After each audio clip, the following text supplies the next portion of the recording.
Hey guys, what's going on? So yeah, that's my build. It's finally complete, and I really like the way it turned out, with the exception of a few different things that we'll go over right now. So the 5 things that I learned while doing my first water-cooled loop. So, lesson number 1, cable management. It's going to be a pain. Always will be a pain. So my suggestion is to do it a few times. Just don't settle for the first time. Get it in there, set it up, okay, test everything worked, good. Okay, now pull the cables out.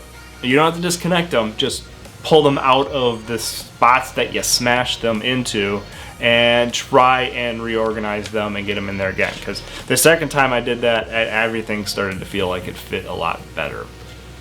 All right, number 2, when it gets down to bending tube and cutting tube, it's really important to measure twice, cut once. Make sure that you're always double checking your measurements.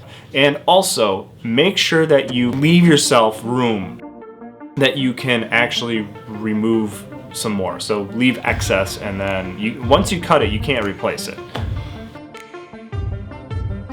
Number 3, when it comes down to bending tube, just be patient. Just take your time, rotate the tube and go back and forth. Keep it far enough away if you're not used to it, until you start getting comfortable with the tubing and how it heats up. That's the best advice that I can give you. Just be patient and practice. It's fine if you go through a lot of it. You won't use as much as you think you're going to use. All right, lesson learned number 5. No, number 4? Yeah, number 4. Number 4 is actually a bit of a surprise. I knew that I needed to clean out my radiators, and I used some rad clean from Primo Chill. Cheap, worth it, just do it. Because the amount of stuff that came out of my radiators was very surprising, very impressive actually, as to how much came out. And I would also suggest get Primo Prep, which is a Primo Chill product, and it's just tap water and some of this, let it run for 72 hours, and then clean out your system and then put your final stuff in there. But there was a lot of junk that came out, and it really did surprise me that that came out of a manufacturing process in which it probably already was clean. All right, and this leads to number 5. So I had no idea how fittings were gonna work in this whole process. I was gonna buy some of the fittings I knew for a fact that I was gonna need, and then get the motherboard in, get everything set up, and then kind of take a look and figure out, all right, I'm gonna need this, I'm gonna need that, do some measurements. Because when I started, I had this idea and I was pretty convinced this is how it's gonna work, this is how it's gonna look. And when I got to the point of checking to order my fittings, I realized none of it was gonna work, and my whole plan changed. What ended up happening is I ended up ordering fittings and then getting them in and realizing I still didn't have all the things that I needed. So unless you have the money to buy a ton of fittings and you're just gonna return what you don't use, or you're just really good at building water systems like this, that you know exactly what's gonna happen, just expect that you're gonna end up having to go back and forth, and it's gonna add time to the build. It's just not gonna happen overnight. Before I get into things that I don't like about this build, I want to just preface it by saying that I love this computer. I'm really excited. I did a good job and I felt great about it. I like looking at it. I think it's awesome.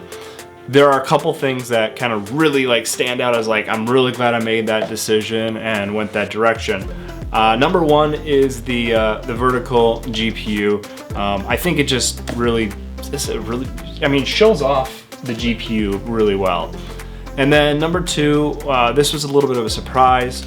The EKB water block that I got actually goes really well with the motherboard and graphics card and ties the whole thing in together. The angle that the line goes through the middle of it just matches with everything, and so it was a bit of a surprise, a nice surprise, and just realized that everything's really kind of coming together on this. When I was going through and setting up, I only had one leak, and I had a really hard time figuring out why it was leaking from there. And it was the thermal take pump combo that was leaking, and it was leaking right from the attached part. or the threads that go directly into the pump. The reason why is because you've got metal on plastic making an attachment there. And when you have a long, let me see if I can, so here's your pump here, and you have a long piece coming out. This piece can easily bend this way and this way, right? And that metal starts grinding inside the plastic there. And it just rips the threads up and it becomes an issue. So the second strike against Thermaltake is the fans. Not so much the fans, it's more so the software that's running the fans. I installed the Thermaltake software and it caused a lot of problems and crashed the system. I actually got to a point where the system was stuttering so bad that I had to revert to a state and then not install it.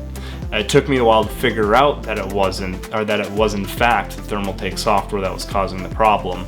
So I am to the point with Thermaltake right now that I won't put their products in there. I'm going to rip out the fans, I'm ripping out the pump reservoir combo, and I'm going to replace it in a part 3 of this video.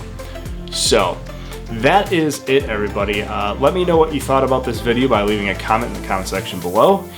Give it a thumbs up and subscribe if you'd like to see some more. Also, don't forget to jump over to Twitter at Creighton Media and give me a follow there as well. Thanks so much for watching the video, and we'll see you next time.